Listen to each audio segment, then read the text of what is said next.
Tell neighbor, I have a test I'm sitting today. And I'm sitting this test with Jesus. And I know he is the test master. He will give me a testimony. He and I will manage the test.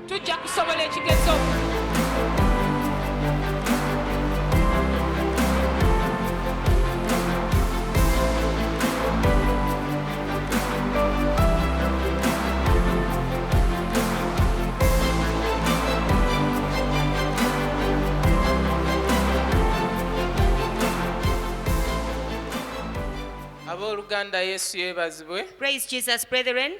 My name is Sally Hassan from Ndeje. I came here when I was suffering from diabetes. I had this sickness for 1.5 years. This is the medical report from Mulago Hospital. On the screens before is a medical report from Mulago National Referral Hospital. National Referral Hospital. And it belongs to our brother Sally Hassan. Sally Hassan. So at this hospital they carried out a glucose test. And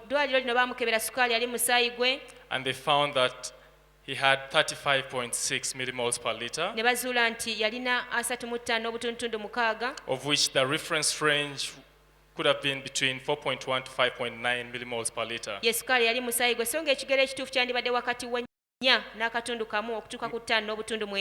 Meaning that his blood sugar levels were so elevated. Hence the diabetes.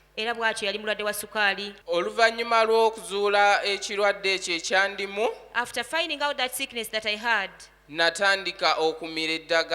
started taking medicine. This is the medicine I used to swallow. I would first put this medicine on the side plate of my cup. After swallowing it, then I would eat or drink. If I would swallow this medicine and I spent 5 minutes before getting something to eat, I could not get up from that place. I would need someone to carry me from there. Every time I sat down to eat food, I would get one tablet from this strip and I would swallow it. After that I would eat food. I used to do this for breakfast, lunch and dinner. I suffered with this sickness for 1.5 years.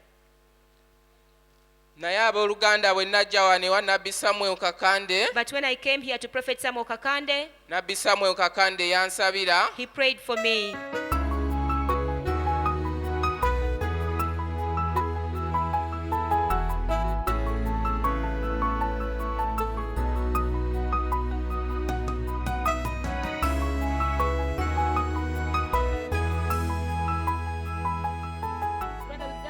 Receiving his healing.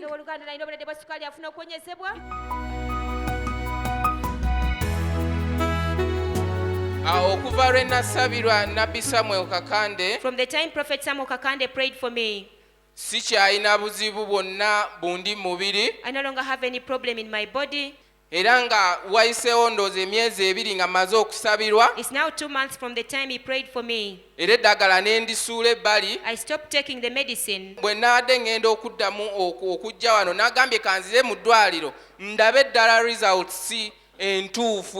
was going to come back here today, I said let me go back to hospital and get the right results. These are my medical reports to show that the sugar level 5.6 has gone down to 5.6. Comparing to where I started from. Before, my sugar level was at 35.6. That was before the prayer.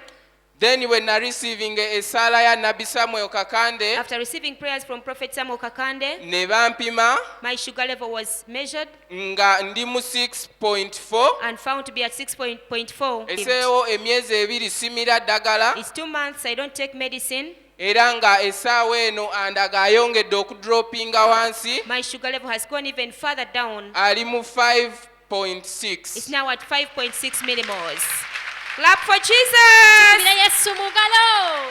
Era nga mu bbanga eryo lyonna lyempiseemu In that period of time, nafuna change mu bulamu bwange I registered a change in my life. olw'ensonga eyali awulira kamunguluze buli ssaawa The dizziness I used to feel all the time sikyamuwulira. is no more. Eyali ayimirira nga amagulu gankankana Before, when I would stand, my legs would shake. akati ndi steady. Now I'm very stable. Abooluganda eyali afukaafuka Before, I used to urinate frequently. kati nywanga bwe njagala Now I drink. nga siina kye neeraliikirira kuba I sikyafukaafuka. drink as much as I want. I'm not worried because I no longer have the problem of urinating frequently. Ebyokulya bye baali baŋŋaana The food types I was stopped from taking, byonna nabiddako. Sukaali munywa, I take them now. I take the Soda sugar. munywa. I take the sodas. emmere ewoomerera kawunga byonna baali babinzijjako naye kati nabiddako I'd been stopped from taking sugary foods, the era posho. siina buzibu bwonna. Now I'm eating them and I have no complication at Abooluganda all. neebaza Yesu Brethren, I thank Jesus. ne Nabbi Samuel Kakande And I okunsabira. thank Prophet Samuel Kakande for praying for me. Ekitiibwa n'ettendo nkiddiza Yesu. Glory and honor back to Jesus.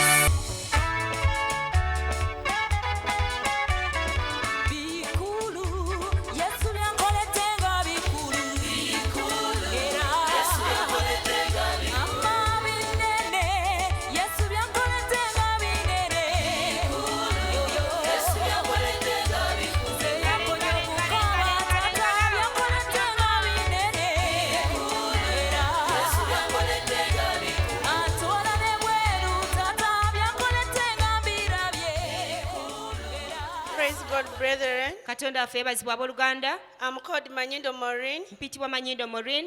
from Mengo. Nvudde Mengo. Besides me Aninaanye is my son, mutabani wange Businje Charles ayitibwa Manyindo. Businge Charles Manyindo. We come to testify for the goodness of Jesus. Tuzze okujulira obulungi bwa Yesu. My son here Mutabani wange ono was burnt yayokebwa by hot porridge. obuugi bwamwokya. This is the photo to show you Kino kye kifaananyi okubalaga that my son was badly burnt. nti mutabani wange yayokebwa bubi nnyo. He was holding a saucepan Yali asitudde seppiki without using anything. ng'agisitudde talina kyasituzza. So before reaching the house, Aba tannatuuka mu nnyumba he felt burnt. yawulira ng'emwokya. He thrown the saucepan, Esseppiki n'agisuula wansi. then the porridge poured on his face. Obuugi ne bumumansukira mu maaso mwonna. Then I brought him here. Era namuleeta wano. Prophet Samuel Kakande to pray for him. Nabbi Samuel Kakande okumusabira. He got healed. Yawonyezebwa. Praise Jesus, brethren. Yesu yeebazibwa abooluganda. My name's Abusinje Charles. Mpitibwa Businge Charles. Brethren, my mother brought me here Abooluganda maama yandeeta wano when I was in a lot of pain. nga ndi mu bulumi bungi nnyo. By that time when I was burnt by porridge, Mu kaseera ako ng'obuugi bumaze okunjokya, I could not see, nali sisobola I kulaba, could not eat well. nga sisobola kulya bulungi. Brethren, when man of God prayed for me, Abooluganda omusajja wa Katonda bwe yansabira, brethren, I was delivered. nasumululwa, I was healed. nawonyezebwa. I love Jesus. Njagala nnyo Yesu I thank him. era mwebaza At this time I feel well. kubanga kati mpulira I bulungi. can do everything I want. Nsobola okukola kyonna kye njagala. I give glory and honor back to God. Ekitiibwa n'ettendo mbiddiza Katonda.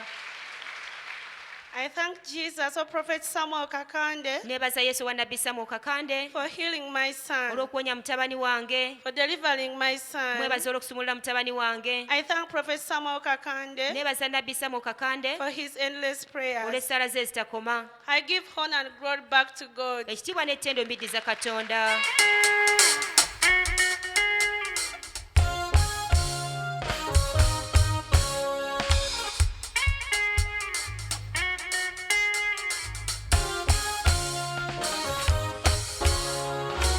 Who has the final say?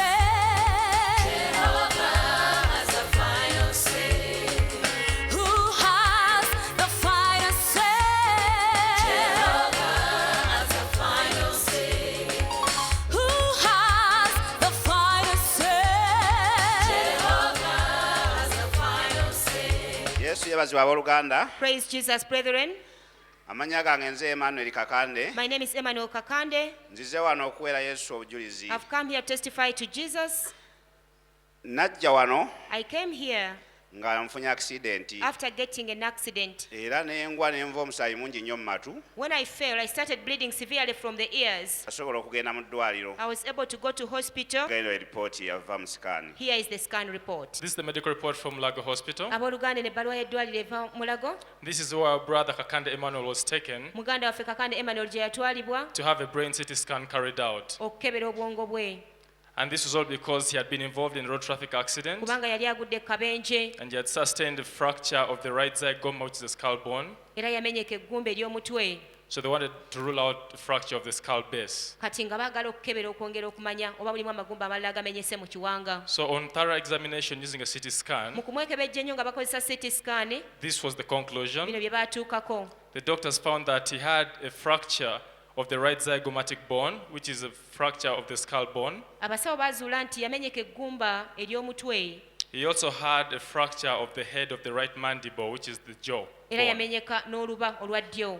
But brethren, all this was before prayers by the man of God, Prophet Samuel Kakande. abooluganda bino byonna byaliwo nga tannaba kusabirwa omusajja wa katonda nabbi Samuel Kakande. Namala ebbanga eriwera emyezi ena. I spent 4 months nga nnywa bunyi buugi. just taking porridge. Ne mukwano gwange Nalongo Solome. There's a friend of mine, Nalongo Solome. bwe yansanga mu mbeera eyo. When she found me in such a state, n'angamba waliyo omusawo asobola okusinga abasawo bonna. she said there is a doctor greater than all doctors. era kwe kundeeta wano. Then she brought me here. musajja wa Katonda Nabbi Samuel Kakande n'ansabira. And the man of God, Prophet Samuel Kakande, prayed for me. neebaza nnyo Nabbi Samuel Kakande okunsabira. I thank Prophet Samuel Kakande so much for praying for me, olw'essaala ze ennungi ze yansabira. for the wonderful prayers he prayed for me. kati nsobola okwogera obulungi. Now I can speak very well. nsobola okuliira ddala. I can eat. era ne bwe kiba kikajjo nkirya. Even if it's a sugar cane, I can eat it. ettendo n'ekitiibwa mbimuddiza. I give glory and honor Yesu. back to Jesus.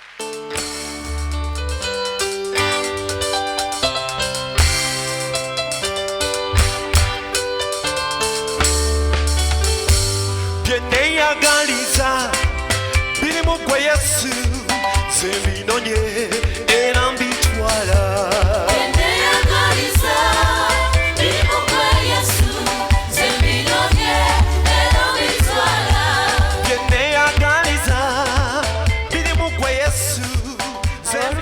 Yesu yeebazibwe. Praise Jesus, brethren. Amanya gange nze Namaganda Aida. My name is Namaganda Aida. Ono muwala wange ye Nabagala Sharita. This is my daughter Nabagala Sharita.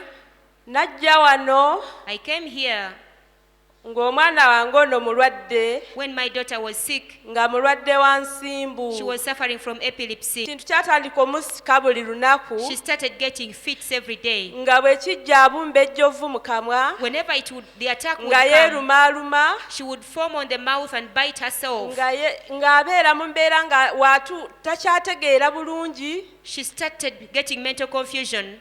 Embeera n'embeera nga I sigitegeera. could not understand her situation. N'emutwala mu ddwaliro. I took her to hospital. Ne bamukebera ne bangamba omwana alina ensimbu. The doctors examined her and they told me that she has epilepsy. Ebbaluwa y'eno gye bamukebera ku St. Catherine. This is the medical report from Ne St. bankakasa Catherine's. nti omwana mulwadde wa nsimbu. And they confirmed that she has epilepsy. This is a medical report from St. Catherine Hospital, In a ebbaluwa from St. Catherine Hospital. and it belongs to our sister Nabagala Sharita. Ya muganda waffe Nabagala Sharita.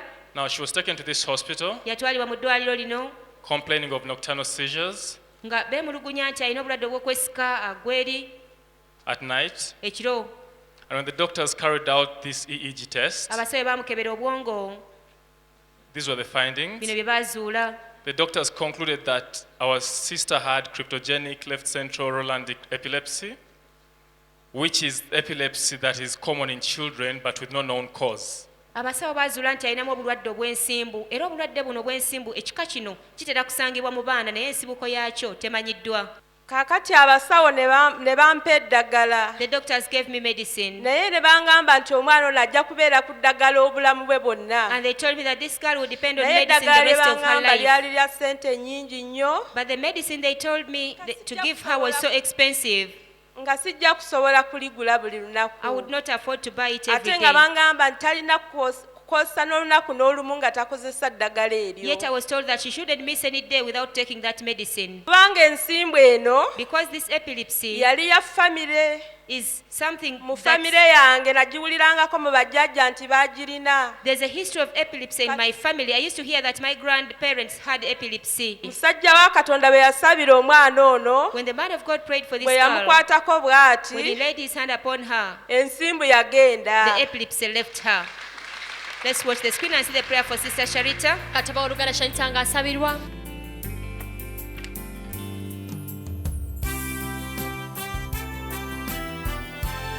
And Sharita with epilepsy. Sharita muguwa nsimbu She's being set free. asimululwa. Abooluganda oyo gwe mulabye ye mwana wange ono. The person you've seen being prayed for is my daughter. Namuleeta wano ng'eyo embeera gy'alimu. I brought her here when she was suffering from that sickness.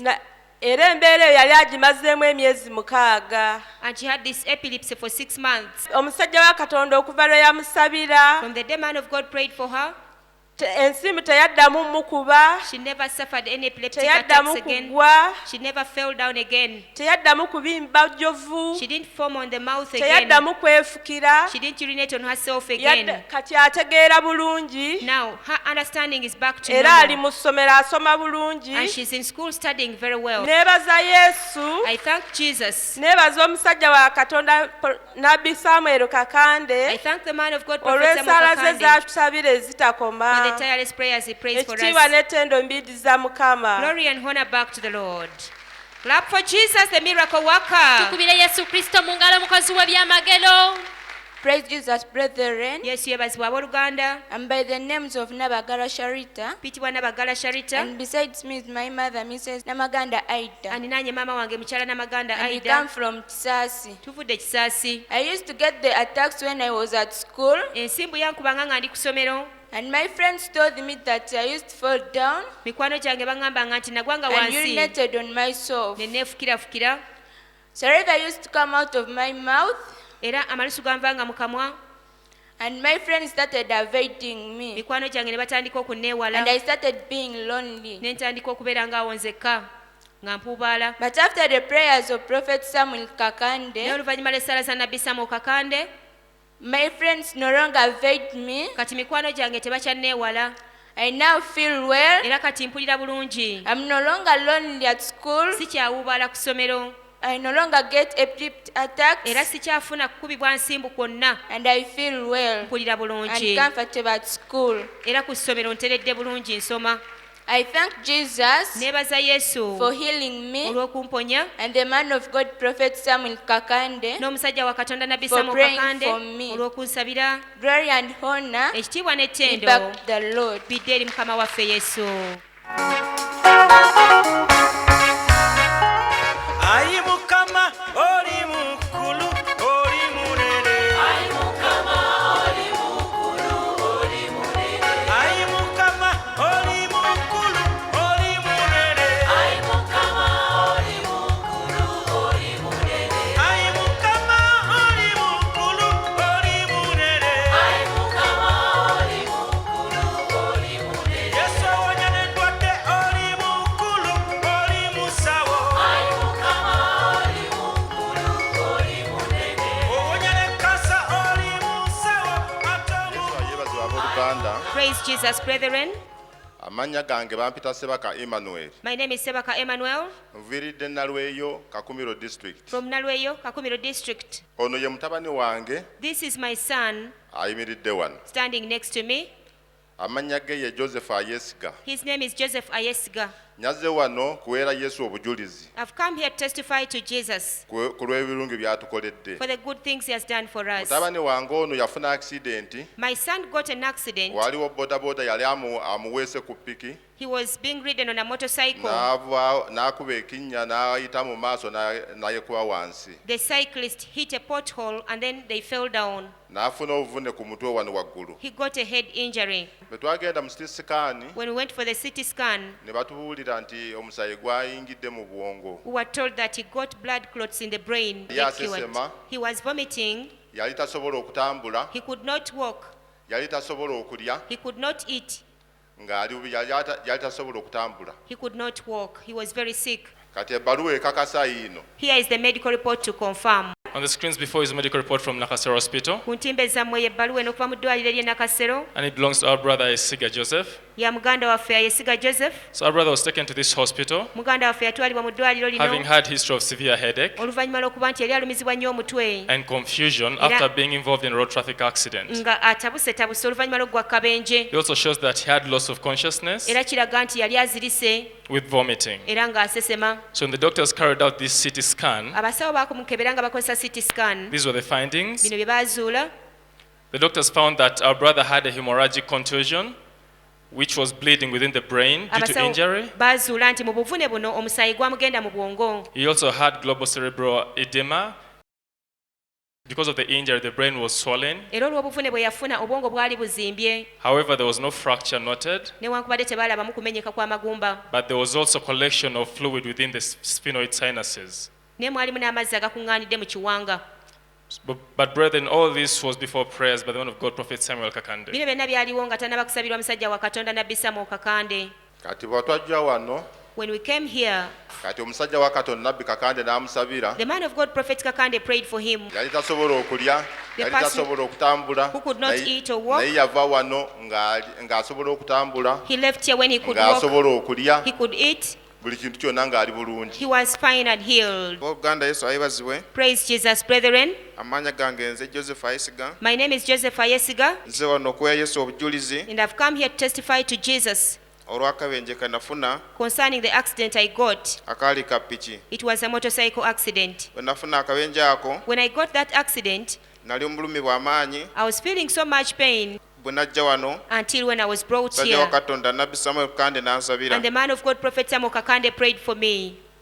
Bwe yansabira When he prayed for me, nawonyezebwa, I got healed. sikyalina bulumi. I no longer have pain. Njoza Yesu Katonda I thank my God, I thank Jesus olw'okumponya for healing me, ne Nabbi Samuel Kakande and Prophet Samuel Kakande okunsabira. for praying for me. Ekitiibwa n'ettendo Glory and kidde eri honor Yesu. back to Jesus.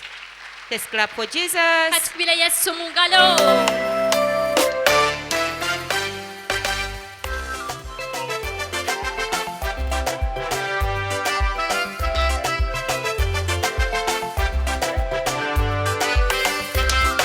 Osansisa Yesu wange webalese otulaze nnyo omukwano abasinagoga amazima kale njagala tusime kuba Yesu akoze bingi ebyamagero mufe njagala tumulage. Yesu yeebazibwa abooluganda. Praise Jesus, brethren. Amanya gange nze Alinitwe Salima. My name is Alinitwe Salima Nvidde Tula Kirokole. from Tula Kirokole. Nze wano kuweera Yesu obujulizi I've come here to testify to Jesus olw'okumponya obulwadde obw'amaviivi. for healing me of the sickness I had in my knees. Obulwadde bwali bumazeeko wiiki 3 I had this sickness for 3 weeks. nga nnumizibwa nnyo amaviivi. I had severe pain in my knees. Abooluganda nagenda mu ddwaliro. I went to hospital. This is a medical form of our sister Alinitwe Salma. Eno bbaluwa ya ddwaliro ya muganda waffe Alinitwe Salima. And this is a medical form from Ashok Health Clinic, Ebbaluwa eno eva mu Ashok Health Clinic. where she went complaining of painful knee joints. Gye yagenda nga yeemulugunya nti ennyingo z'amaviivi zimuluma. And with this, the doctors diagnosed her with osteoarthritis. Nakino abasawo ne bazuula nti alinamu obulwadde obw'ennyingo mu nnyingo ze. Nali sobola sitama. I could not squat. Okuyimirira ebbanga ddene. I could not stand for long. Wadde okutuula ebbanga ddene. And I could not even sit for long. Nalina ekifuba eky'omunda. I had chest pain. Nga sobola situla ebizitowa. I could not lift heavy objects. Wadde okwebaka nga ndi bwe nti. And I could not even lie on my back. Kumala weeks 3. For 3 weeks. Najja wano omusajja Katonda Nabbi Samuel Kakande n'ansabira. I came here and the man of God, Prophet Samuel Kakande, prayed for me. Abooluganda nawonyezebwa. Brethren, I got healed. Abooluganda nawonerawo. Brethren, I got instantly healed. Sobola kutambula speed. Now I can walk very fast. Sobola squattinga. I can squat. Mundabye nsobola kuyimirira. You can see that I can stand for long. Abooluganda ekifuba kyawona. The chest is healed. Kati nsobola sutula. Now I can lift heavy objects. Abooluganda nsobola kutama. I can bend. Abaluganda nebaza Yesu. I thank Jesus. Nebaza omusajja Katonda okunsabira. I thank the man of God for praying for me. Abaluganda nalina ebirooto ebibi. Brethren, I had bad dreams. Nga ndoota abasajja bankozesa. I used to dream spiritual men using me sexually. Aboluganda nawonyezebwa ebirooto ebyo ebibi. After the prayer, I was delivered from those bad dreams. Aboluganda buli kimu ekyali kinnuma kyawona. All my sicknesses got healed. Nebaza Yesu okumponya. I thank Jesus for healing me. Nebaza omusajja Katonda okunsabira. I thank the man of God for praying for me. Ekitiibwa n'ettendo mbiriza Yesu. Glory and honor back to Jesus.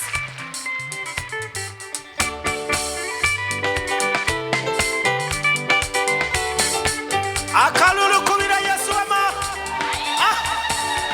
Bakolete muliwa ndabeko. Bakolete muliwa ndabeko. Wanike mikono gambeti mwagala. Wanike mikono gambeti asobola. Wanike mikono gambeti kabaka. My name is called Okot David. I come from Gulu. The problem which brought me here to Prophet Kakande, the accident which I got the accident from the border, so the leg got broken. So this thruster helped me to walk, but to walk with my leg, 2 legs, I can't manage.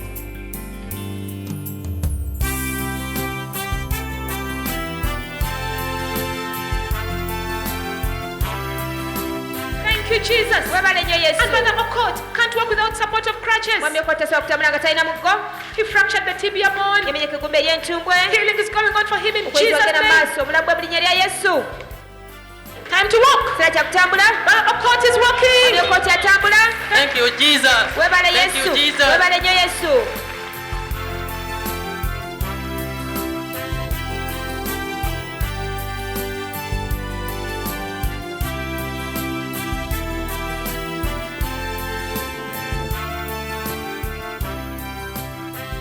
I'm by the name Okot David from Kololo. I was riding border.